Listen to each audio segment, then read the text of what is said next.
Person A, Person B. A is walking at a rate of 3 miles per hour and B is walking at a rate of 2 miles per hour. How fast does B perceive A to be moving? Newton's first law of motion. A body in a state of uniform motion will remain in that state of motion unless an external force is applied to it. I'm standing still on the Earth. The Earth spins at a rate of 1,070 miles per hour. The Earth orbits the Sun at a rate of 67,000 miles per hour. The Sun travels through the galaxy at a rate of 490,000 miles per hour. I am not standing still. When courting a nice girl, an hour seems like a second. When sitting on a red-hot cinder, a second seems like an hour. That's relativity. Albert Einstein. Newton's second law of motion. A change of motion is proportional to and is made in the direction of the force applied. Person A. If Person A's position is 7 miles from Person B, and Person A is walking at a rate of 4 miles per hour, and Person B is walking at a rate of 5 miles per hour at a 45-degree angle to the path of Person A, how soon will they meet? And how will the path of each person be altered by that contact? Newton's third law of motion. To every action there is an equal and opposite reaction. And no one's there to hear it. Does it? I'm rubber and you're glue. What you say bounces off of me and sticks to you. I exist only if observed. I am nothing without you.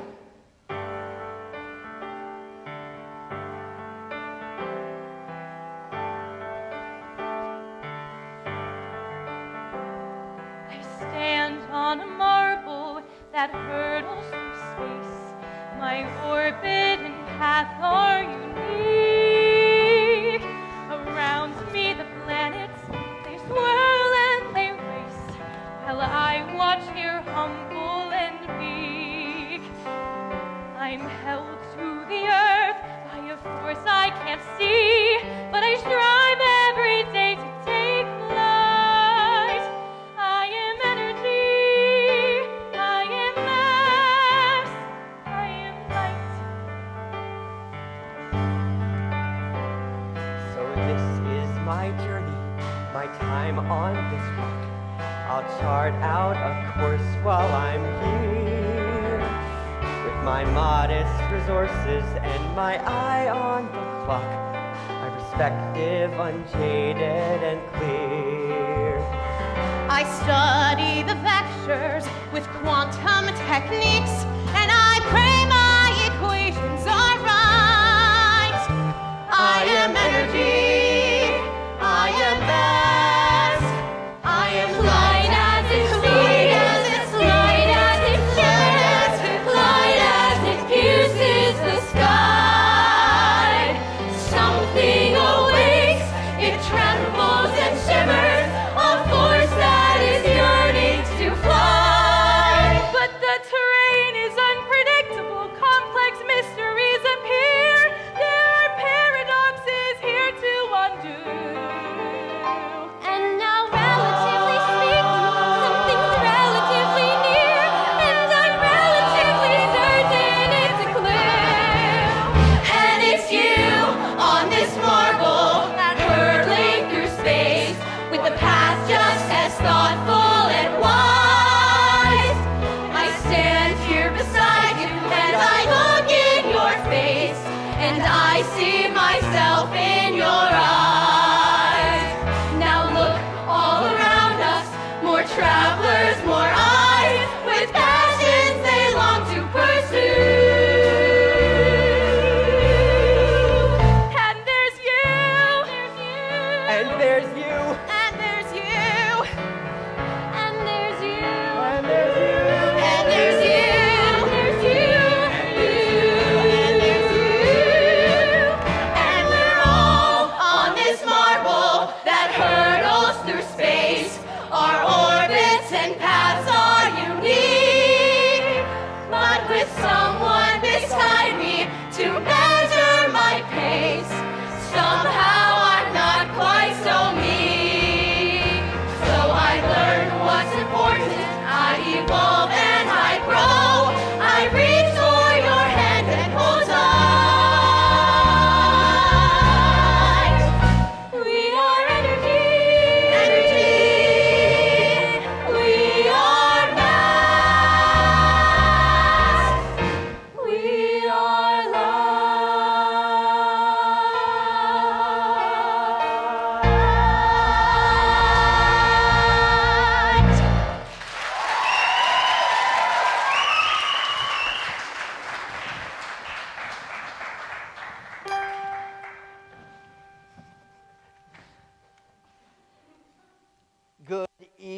evening, Dr. O'Hara. I'm glad you could make it.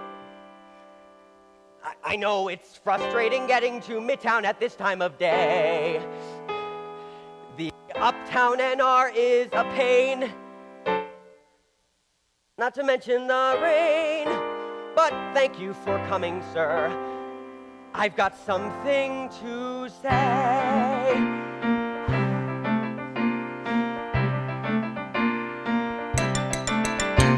I'm allergic to cats.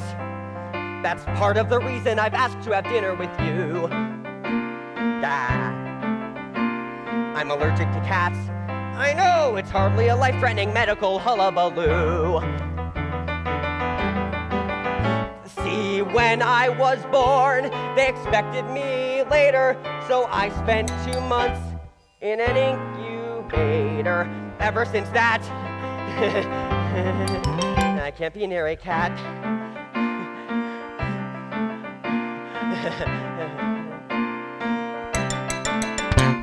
I can tell by your smirk. You think this is silly and borderline phobic, perhaps. But this innocent quirk could have such a violent reaction my lung could collapse. So bear with me, sir. This is nothing sordid. Your patience, I promise, will be rewarded. I'm really not bad. Just allergic to cats. But Julie loves cats, as you know, the passionate boy. She knits them wool sweaters and crochets them hats. For their days, she sews them their own special toy. There's Meowser, Miss Mew, Cookie Puss, Alexander. Her couch is a playground of pee and dander. So I cough and I wheeze, pop a fistful of Claritin D's, try to hide before anyone sees. I'm allergic to cats. For over a year, I've hidden from Julie each anaphylactic display. 'Cause she's such a dear. If she knew how cats make me suffer, she'd give them away. But she is my world. I live for her truly. Julie loves cats, and I love Julie. So she tickles their toes, and I smile as my throat starts to close. But I vow that you'll never suppose I'm allergic to cats.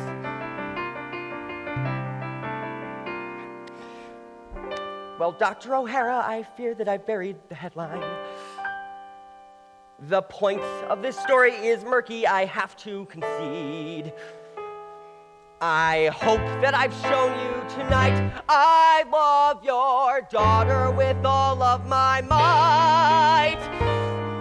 So humbly I stand, asking you for her marital hand. Wedded life will be blissful and grand. With Julie and Meowser, Miss Mew, Cookie Puss, Alexander, the Gander, the Pea, and me.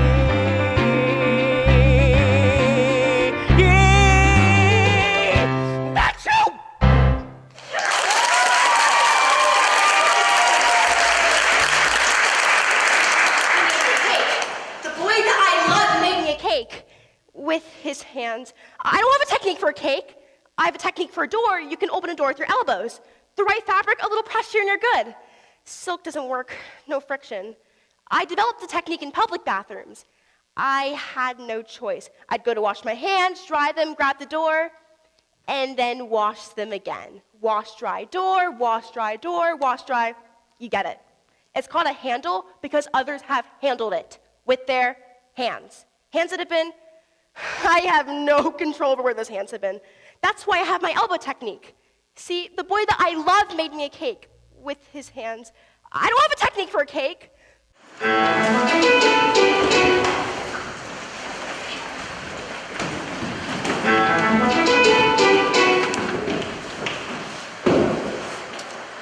The ratio of the circumference of a circle to its diameter is known as pi. Pi equals 3 3.14. If I bring her one red rose, she will dance with me till dawn.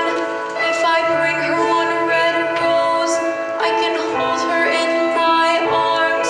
If I bring her one red rose.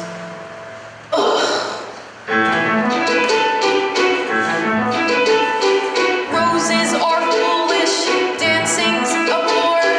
Love is a concept that wise men ignore.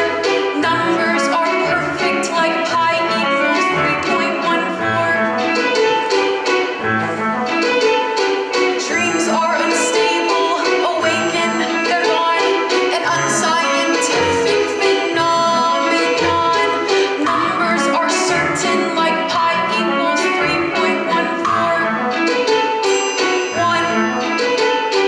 What could be clearer than pi is 3.141?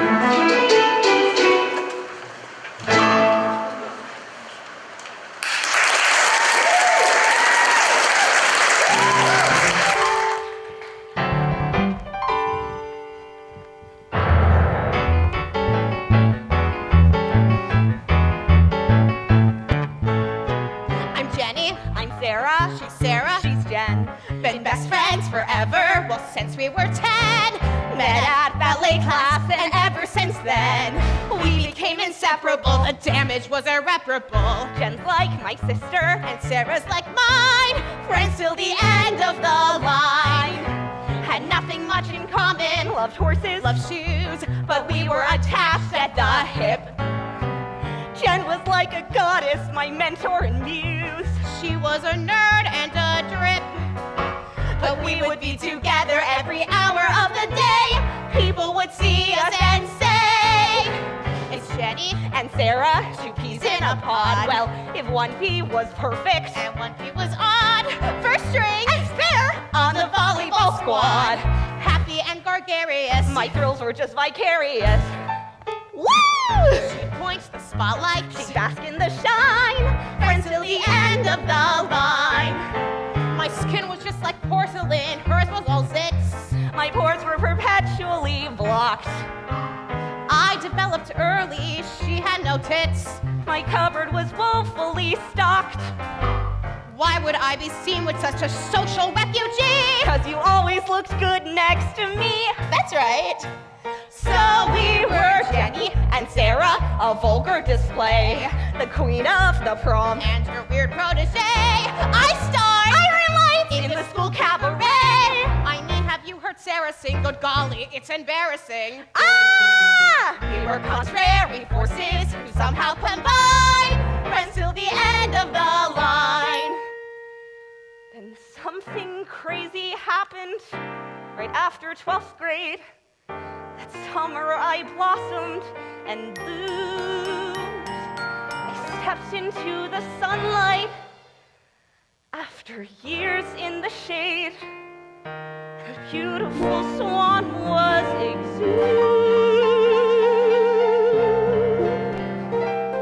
exhumed. While I was working at the local Lululemon, and my head ballooned up just a bit.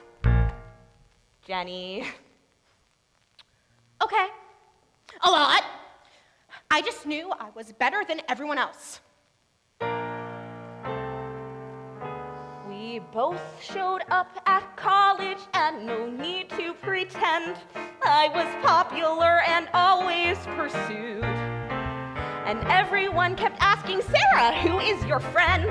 The one who's so Interesting? rude. All this malice aimed at Jenny was quite startling and new. So I did what all best friends would do. I said, I'm Sarah, she's Jenny. And here is the sitch. Jenny's desperate, conceited, and sort of a bitch. I heard that she got fired from Abercrombie and Fitch. In all the world, is there a sight more tragic than this parasite? So that is our story, and ain't it divine? Friends till the end of the cold, bitter end.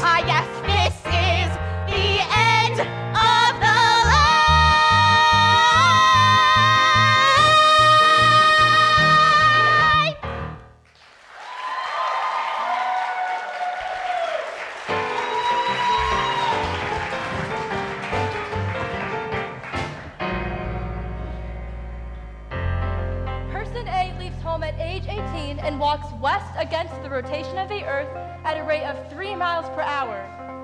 If she continues to walk in a straight line, how old will she be when she returns home? Person B leaves home at a rate of can't get out of here fast enough. How massive a force will it take to change Person B's trajectory? Person C is standing still. If two equal but opposing forces are applied to Person C, one internal and one external, which one will he succumb to?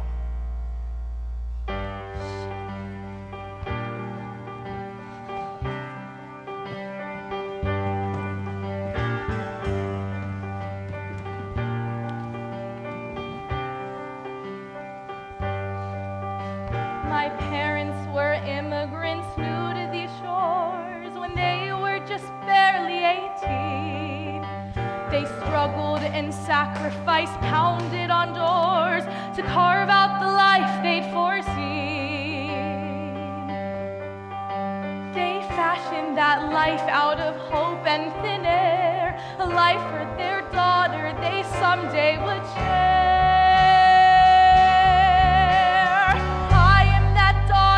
Eternally grateful for all that they gave up for me.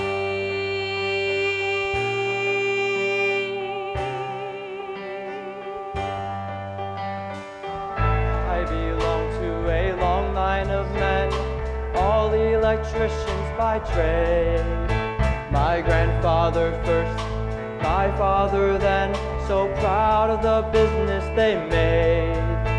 A mantle is claimed, a torch will be passed, making a family legacy last.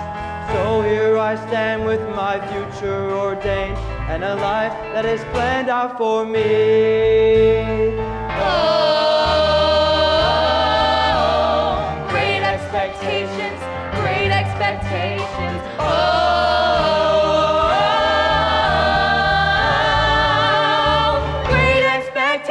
Of me.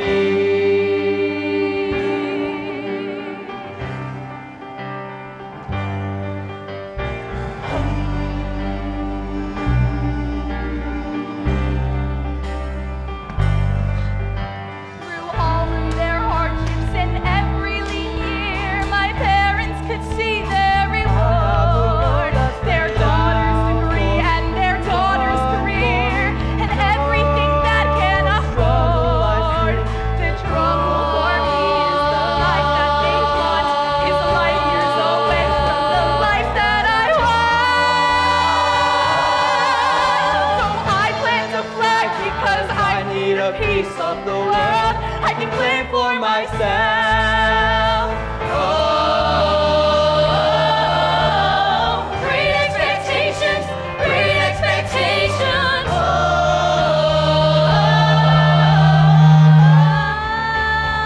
great expectations of me. I want you passing with hopes and desires, a future that I enjoy. I want your passion that yearns and desires, a vision so focused and clear. I know my path may be humble with bruises and aches, And doubtless I'll stumble and make some mistakes. but it's time I made choices. It's time that I speak. I want the dream that I was given. I want the dream that I'd hold. Great expectations, great expectations. Oh, great expectations, great expectations. Oh,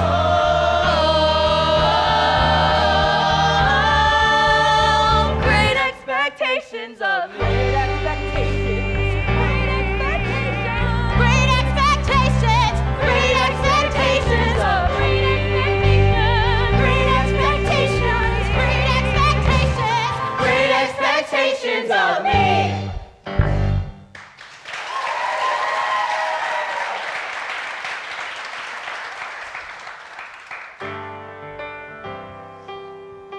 Such terrain is unpredictable. Complex mysteries appear. There are paradoxes here to undo.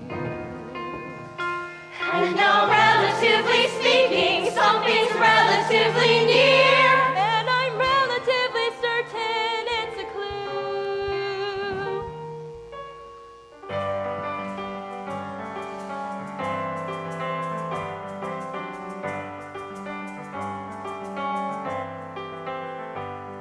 So you find yourself back at college, first semester winding down, and you're finally over first semester shock. Now the holidays are approaching, so it's back to your old town, back to solid ground, your family, your rock.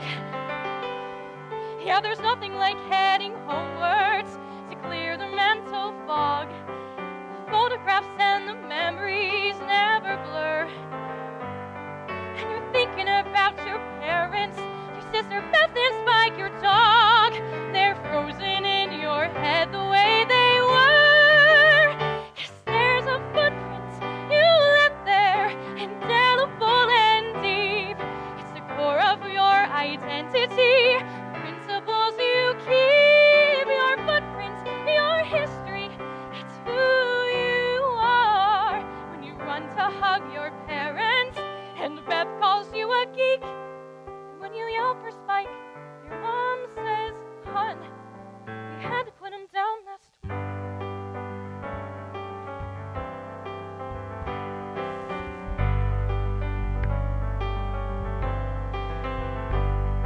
So you find yourself back at college, kind of shaken, but okay. And you're quickly swept up again by freshman year. There's your roommate who hogs a bathroom, a new paper due each day, and your part-time job as a campus store cashier. Then it's suddenly spring vacation, and it's home you go once more. And it's hard to believe that months have come and gone. Then you see that familiar driveway, and you open that front door with that overwhelming feeling coming on. It's your footprint, your history, something you can't shake. Your constant, your anchor, a bond that will not break. Your footprint, your history, it's who you are. And the place is so inviting, it's everything you'd hoped. You ask, "Where's my sister?" Your mom says, "Hun, Beth and her boyfriend eloped." Like to think you're enlightened. You'd like to think that you're flexible and cool. Sure, things will change while you're away at school. But you worry the foundation you've been rooted to so long is somehow less dependable, is suddenly less strong. At least you're not like a tadpole, one of 3,000 eggs his mom unloads, who never gets to know his parent totes. Yeah, at least you're not like that.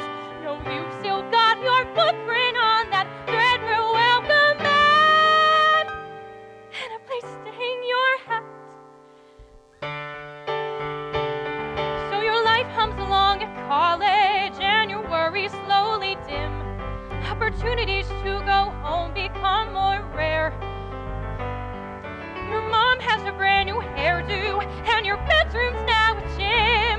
Your dad brought a vintage Chevrolet Bel Air. So your sophomore and junior classes disappear before your eyes, and you're thinking about your life beyond these doors. Your old roommate is now your best friend. Your latest paper won a prize. You know, manage all the college campus stores. So there's a footprint you left there. It's something you can't shake. It's a bond that will not break. Your footprint, your history, it's who you are. And home's a place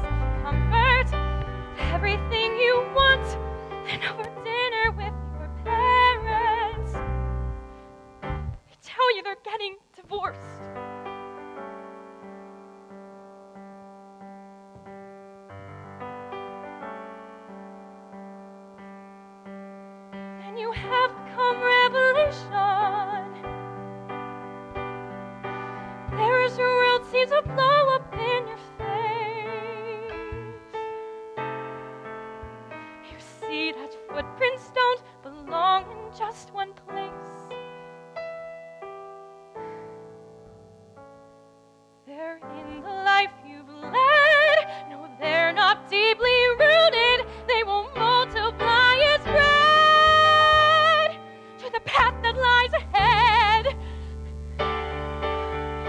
Yes, your footprint goes with you. It's something you don't lose. From the family you were born with to the family that you choose. Your footprints, your history, it's who you are. And the universe gets larger, and the cosmos will expand. But one thing never changes.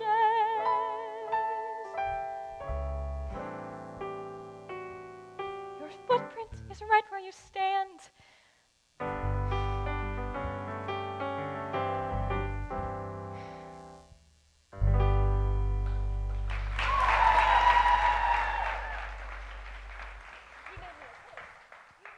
Stand. It's been a natural progression from bathroom doors to all doors, and books, and windows, and pencils, and elevator buttons, and cups, and cutlery, and food!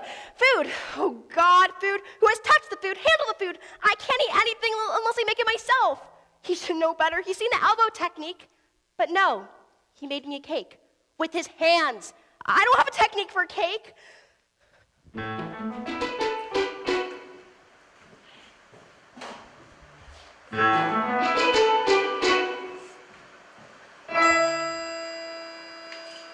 If I bring her one red rose, I will smell her sweet perfume.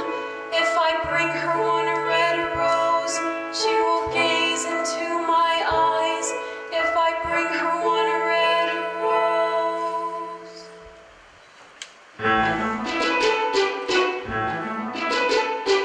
Flowers will shrivel, equations will thrive. Old Archimedes kept this one alive. He said that pi is always 3.1415. Chaos and order can never combine. It's far too risky when lives intertwine. There's safety in numbers like 3.1415. Some things you count on like 3.14159.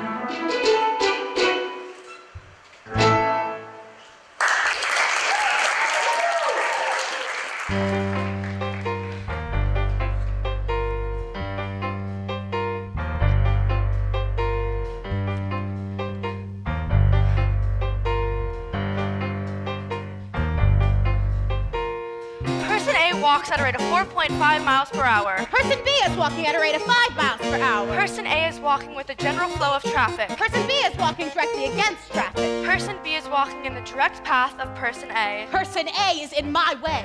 Person B's pace increases to 5.5 miles per hour. Person A is going to have to move. Person A attempts to make eye contact with Person B. Eye contact indicates a mission, must avoid it at all cost. Person A must step aside. Person B's eyes are green. Eye contact avoided. Power status established. She looks so confident. Push over. A thought hangs on her lips. I forgot to put on lipstick. She reaches in her bag. I hate this color. She removes the top. Cranberry kiss. Her pace quickens with the thump of my heart. Why do I even have this color? With delicate fingers, she lifts the red moist stick onto her lips. Applying lipstick on a crowded sidewalk. What could possibly go wrong? At this rate, Person A and Person B will meet in 4 seconds. Out of my way, honey. Oh, so I'll be a gentleman and step aside. Pose and get, fella. But not too far, her arm and mine will gently brush. She'll turn with an apologetic glance. My fault, I'll say. The lipstick has fallen. We'll bend to pick it up. Nose to nose. Allow me. I will lift the delicate silver cylinder from the concrete. I believe this is yours. Well, I hope it's not yours. She'll shake her hair. We'll laugh. Our fingers will slowly touch.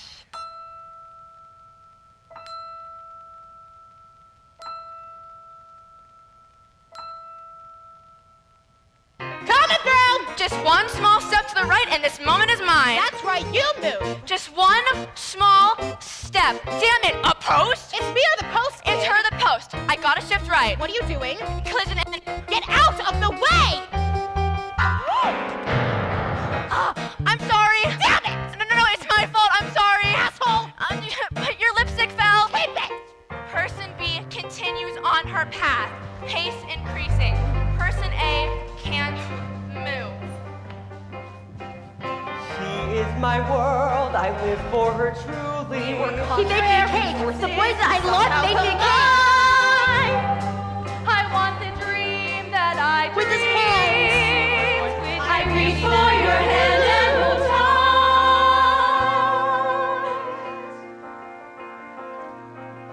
tight. I never really liked apples, though heaven knows I tried. 'Cause it's just weird to hate apples, so for years and years I lied. I never really liked apples, it's not a choice per se. I don't know why, I guess that I was simply born this way.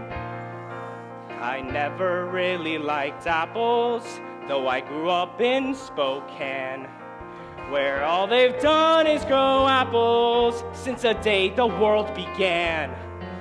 I say my feelings for apples, it's a skill I learned to hone. And as I grew, I guess I knew I'd always be alone. But I've always liked oranges from my earliest memories, even though there's no orange trees in Washington State. But still I liked oranges, it's an urge I was shy to admit. To me apples were apples, but oranges were it.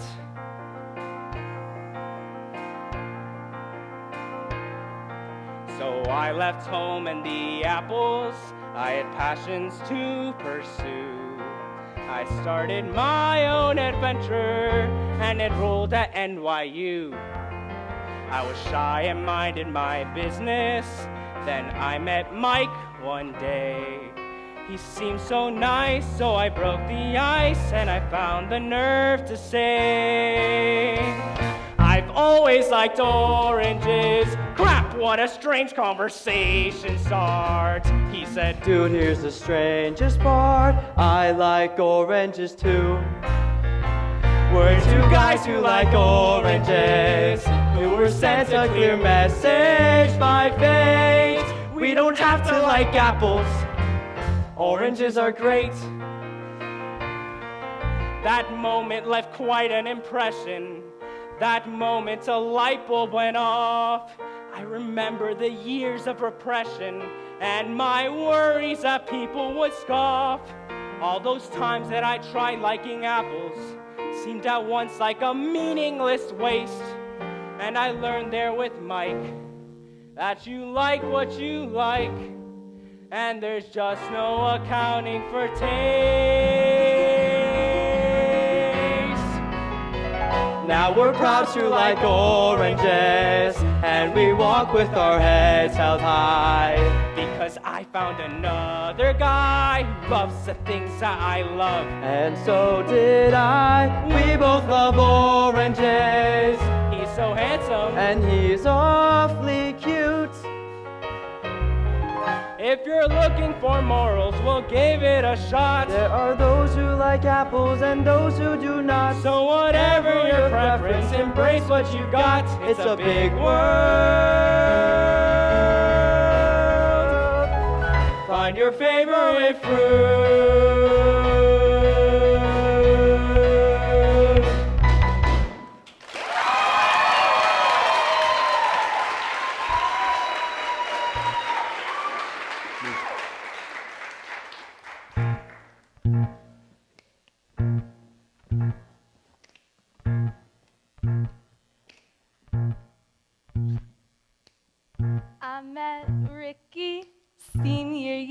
high school, he moved from Seattle that fall.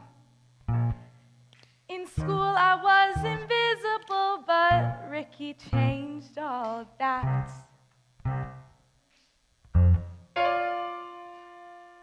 We started dating, and I'm not overstating when I say we were perfectly matched. In the classrooms and hallways, it was me and Ricky always permanently attached. And it was me and Ricky every lunch hour, holding hands in the cab. Me and Ricky mocking the teachers. You should have heard us laugh. Me and Ricky, hot and sticky, at the back of the bus. I knew if things got tricky for me and Ricky, we would always have us.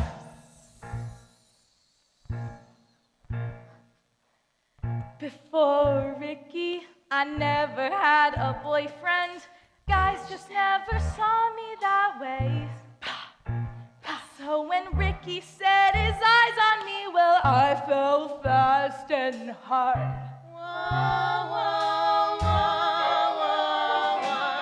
If Ricky beckoned, I'd be there in a second. For him, I changed my wardrobe and hair.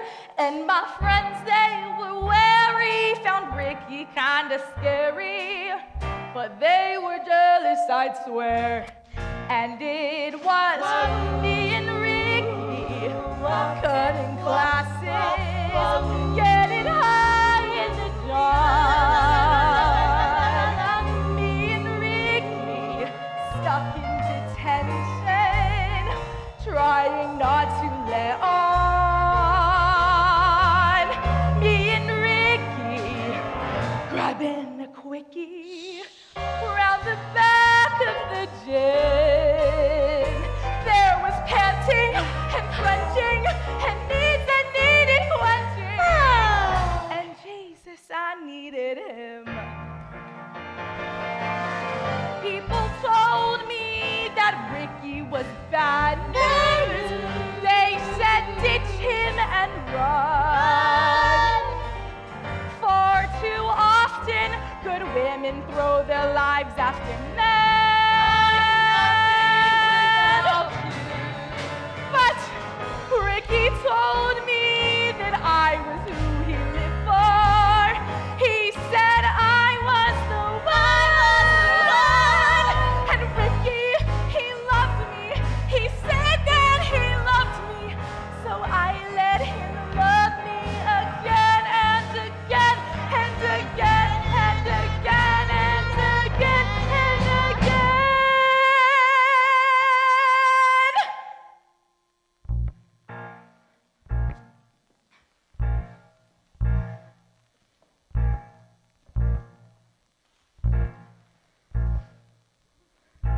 Ricky left me. In fact, he left completely. I woke up one day, he was gone. Took my wallet, my laptop, my jewelry, my phone, and my dreams. To prove that he was here, Ricky left a souvenir, a little gift that can't be returned.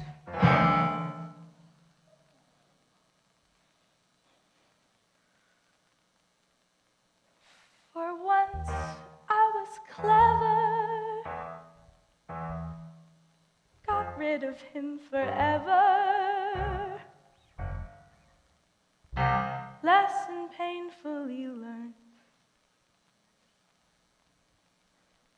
And now there's no more Ricky, no more reminders, waste. No more Ricky, one simple procedure, and now that memory's erased. Now I'm picky, by me like Ricky. Now I'll make a new start. They can hug me and squeeze me, do everything to please me, or cut me and use me and mentally abuse me. They can think they're connected, but I'll always be protected, 'cause they'll never enter my heart.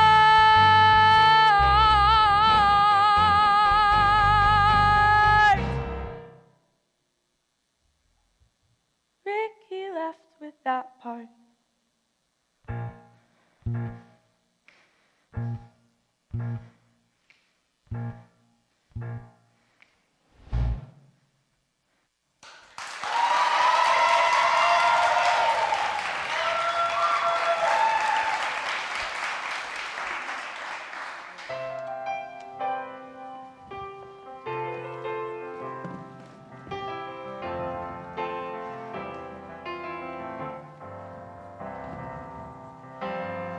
My mom and I were always close. I was an only child. See, Mom had lost 3 others before it clicked with me. She called me her miracle, Mira for short. And the love in her was bigger than the sea. And she said, promise me this, Mira, enjoy your time on earth. Always appreciate the wonder of your birth. Promise me this, Mira, don't ever miss this fade away. For you know it, dear, it all can fade away.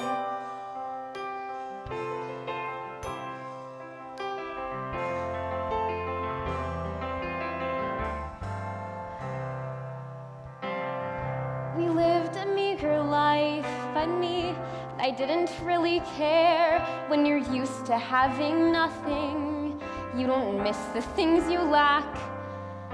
And Dad was a drinker, could not hold a job. Then one day he left and never came back. And Mom said, promise me this, Mira, never make a fuss. Your father's journey is somewhere without us.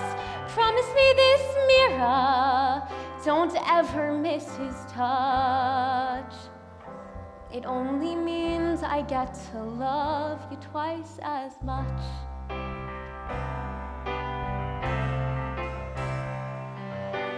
Mom saw no limitation of dreams for me, and she knew a good education would be the key. So I studied hard when I got lost. Mom encouraged me, and in time I won a scholarship to the college of my choice. Mom was so proud of me, she burst at the seams. And when she spoke, I heard the passion in her voice. She said, promise me this, Mira, don't ever look behind. You've got a chance right now, the future's yours to find. Promise me this, Mira, don't waste a single day. Before you know it, dear, it all can fade away.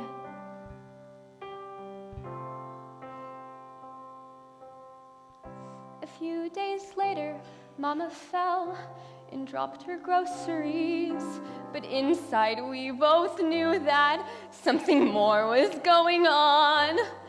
I prayed for a miracle. I cried myself dry. But 6 weeks later, Mama was gone.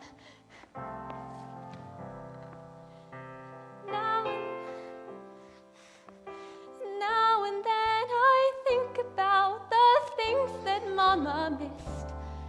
But instead of tears, my heart begins to stir. 'Cause she's the one who made me see that miracles exist. So I just smile and whisper this to her.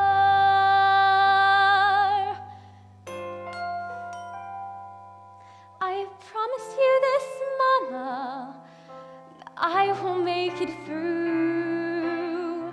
'Cause now I understand the miracle was you. I promise you this, Mama, I won't waste a single day.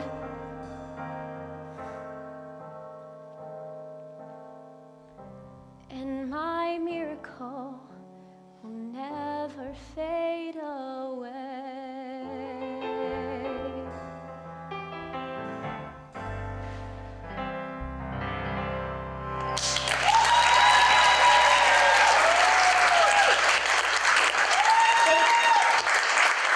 Bake a cake without touching the eggs and the flour and the baking soda and salt and vanilla.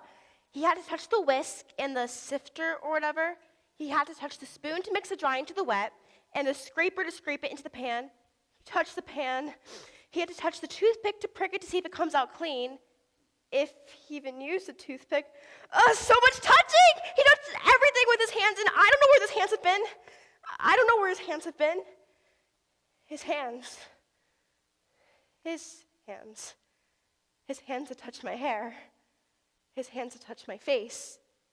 His soft hands. His warm hands. His hands that hold mine. I know where those hands have been. They've been in my hands. I love those hands. I love him. He made me a cake with eggs and baking soda and salt and vanilla. He whisked and sifted and spooned and pricked it with a toothpick. The boy that I love is in the next room, and he made me a cake. I'm going to open that door, and I'm going to have some cake.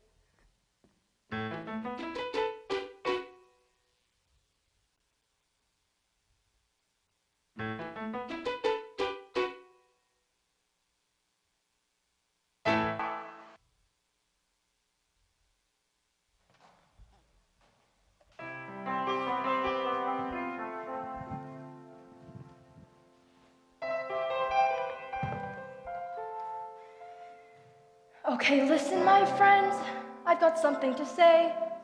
Just gather round, I promise later we'll play. I have to explain, things will not be the way that they've been.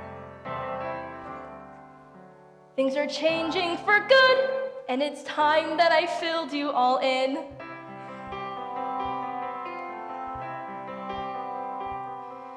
You see, up until now, it's been only us five, but I think we all knew that this day would arrive. He's offered his heart to me, and for once I've chosen yes. I love him, but that doesn't mean I love you any less. You'll always be special to me. You'll always be my main obsession. You must understand that our bond won't diminish at all. But for this plan to succeed, there must be the odd sacrifice and concession. And I hope you can start to make room in your heart for your best girlfriend, Julie, plus Paul. Sure, you might say that he's not exactly a prize. There's that nasally voice and those watering eyes. He runs from the room, holds his throat, and then cries in the yard. He's just sensitive. It's something you'll learn to just disregard. You say that friends always get left behind. It's the friends who get hurt and grow bitter. But I say in this case, my friends, you're respectfully wrong. You say he's really not one of our kind, that he's hardly the pick of the litter. Look, don't judge him like that. He's a real pussycat. Can't we all just learn to get along? He may sniffle a lot, he may break out in hives, but like it or not, he's now part of our lives. In spite of all obstacles, true love survives. Wait and see. This is foolish, I know. This is silly, it's true. But I guess what I'd like is a blessing from you, Alexander, Meowser, Cookie Puss, and Miss Mew. And we'll be one big happy family. You four and Paul, my fiance, and me.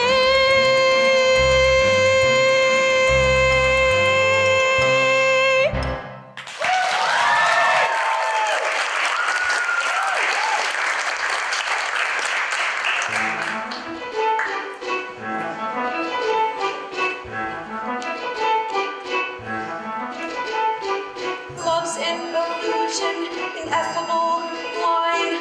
It's far too risky when lives intertwine.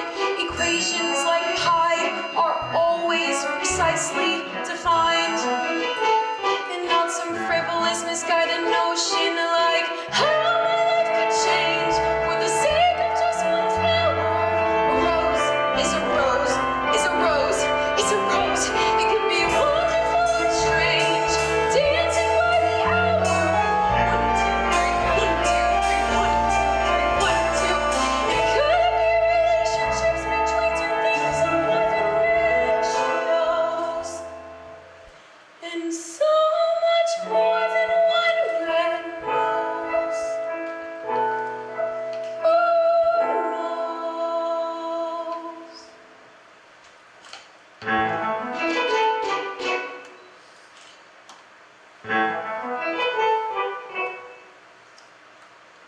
Numbers are solid, dependable, true. It's amazing what simple mathematics can do. A rose equals a dance, and a touch, and a smell, and a gaze, and the hope of something new. But pi is exactly 3.14159. 6, 5, 3. Light as it speaks, light as it shines, light as it pierces the sky. Something awakes. It trembles and shimmers. A force that is yearning to fly. That is yearning to A force that is yearning to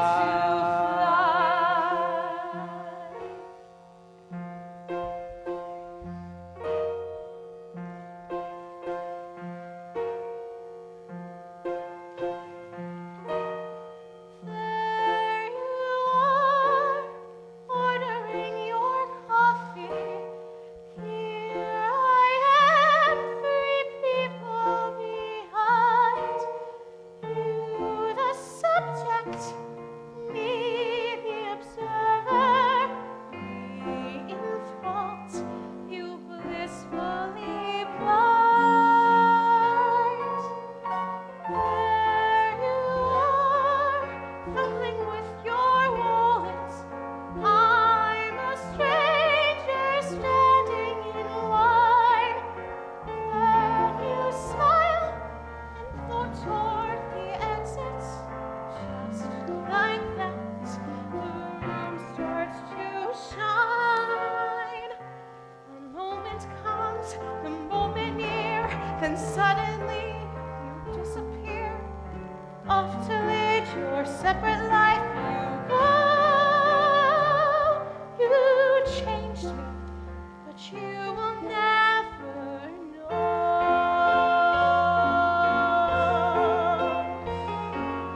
There you are, sitting at the stop Checking on the I'm time. here too, one part your right. There are Merely inches and worlds in between us,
Person B. A is walking at a rate of 3 miles per hour, and B is walking at a rate of 2 miles per hour. Their paths do not intersect. Nonetheless, does A change B's trajectory? I stand here beside you and I look in your face, and I see myself in your eyes. Hi, oh my God, I'm so sorry I'm late. I was in the bathroom and I got stuck behind some woman trying to open the doors with her elbows. No. All right, work your magic. Keep it simple, no French tips. I don't want to waste too much money on a blind date. Ow! Sorry about those cuticles. I'm so stressed about this date, I've been chewing on them like a dog. I don't know. Should I go? Should I not go? Don't look at me like that. I know what you're thinking. Here she goes again, but this one's different. This one's a physics major. Or is it math? Well, it's something smart.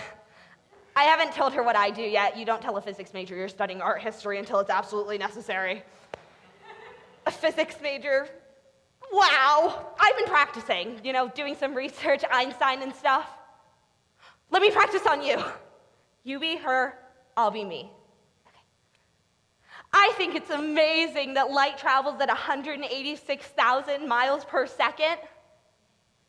Did I sound smart? Oh yes, it's quite a paradox that the speed of light is constant despite the speed of the observer. Yeah, I had to look that one up. Best I can figure it, let's say there's a speeding truck, and I'm running away from the truck, you're running towards the truck. I don't know why you're running towards the speeding truck, but you do you.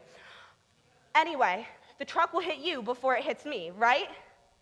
Now, let's say instead of a truck, it's light speeding at us at 186,000 meters per second.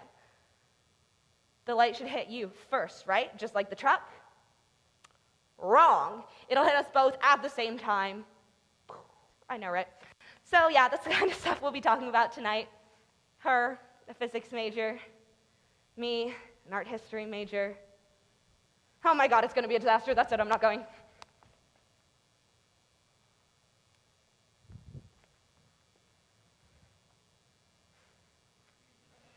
How do you stay so calm in the high-pressure world of nail aesthetics? How does anyone stay calm? I mean, there's this girl in my classes, we call her Little Miss Perfect. She has classes all day long, and in her time off, she manages all of the college campus stores, but she's so, completely zen about everything. Oh, and I had this friend when I was a kid, Mira. She had the worst life. Her dad was a total deadbeat, drunk all the time. He left when she was, 8 years old, but she was so happy about everything. How do they do it? Oh, maybe I should try that whole zen thing, choose happy. Create my own reality. This state is going to be fine. And if it sucks like all the others, this too shall pass.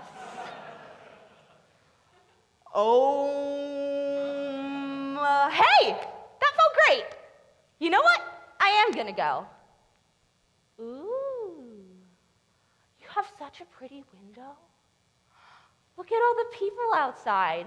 Who are they? Where are they from? Where are they going? Scurry into your holes, lemmings. Oh, check out Miss Powerhair doing my lipstick on the street because I'm too cool. She's gonna run straight into that girl. Oh, no, she's moving. No, wait. Oh, she ran straight into her. She was not going to move. It was her at the post. Good choice, bestie. Good choice. Choices. Oh, I don't know. Should I go? Should I not go? I mean, how do you know what you're going to get? The last guy showed all the signs of being something really special, great expectations, all that, until, where he took me on our first date? The Lululemon. At the mall, the one with that cranky girl that works behind the counter. I thought exercise gives you endorphins. Don't endorphins make you happy? Or the guy before him, I made him dinner. It was going so well, romantic music, candlelight, until, when I brought out dessert, everything went to shit. I mean, who doesn't like apple pie? I guess I'm just still not over that a-hole Ricky. I mean, How does a guy make you feel so good and so bad at the same time? But I guess it's just the luck of the draw. I mean, you can't win if you don't buy a ticket. My friend Julie, I thought she was going to end up old and alone knitting cat sweaters for the rest of her life. But she told me over lunch today that she's getting married. Oh, I'll send her to you to get her wedding nails done. If Julie can find someone, so can I. I mean, this physicist seems like a good person. I asked her to bring me a red rose to our first date so I would know which one she was, and she said yes. That's kind of like old school romantic, don't you think? All right, you talked me into it. I'm going on a date with a physics major. And we're going to go to dinner, and we're going to go dancing, and we're going to talk about the constant nature of the speed of life. The speed of life. That's funny. Whether you're running away from it or towards it, it'll hit you at the same time. Well, I guess if that's the case, I might as well run straight at it, Oh, you done already? Time flies when you're having a nice conversation. Oh, they're so beautiful. Thank you for everything. Okay, wish me luck.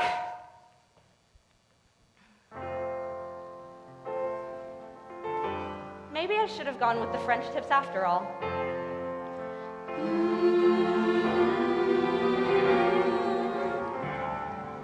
I launched my boat on the water. I paddled, I sailed. I mapped out my course with hubris, with force, but the current prevailed. No one said the wind's there to guide you.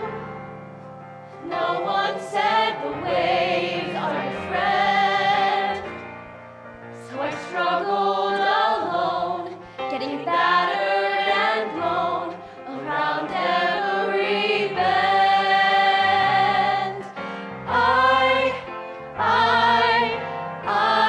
I'm nothing without you.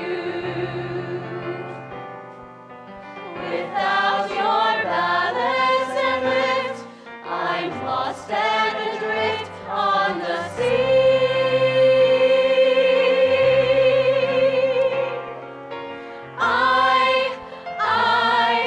I am nothing without you. And I hope it's true that you're nothing too without me.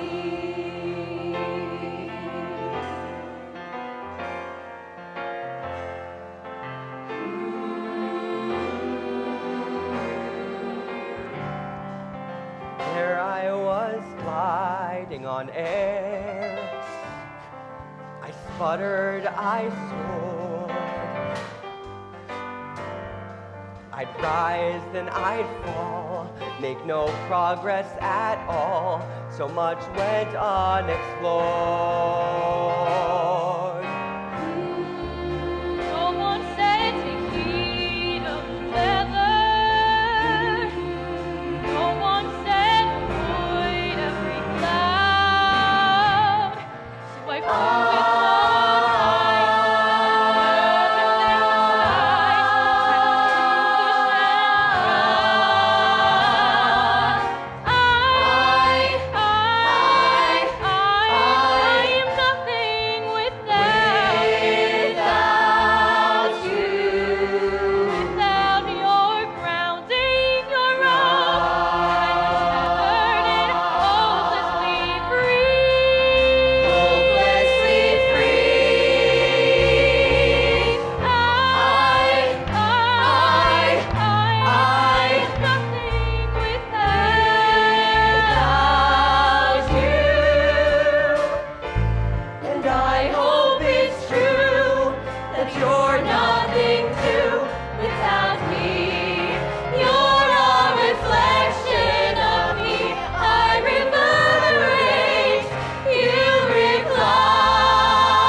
if I count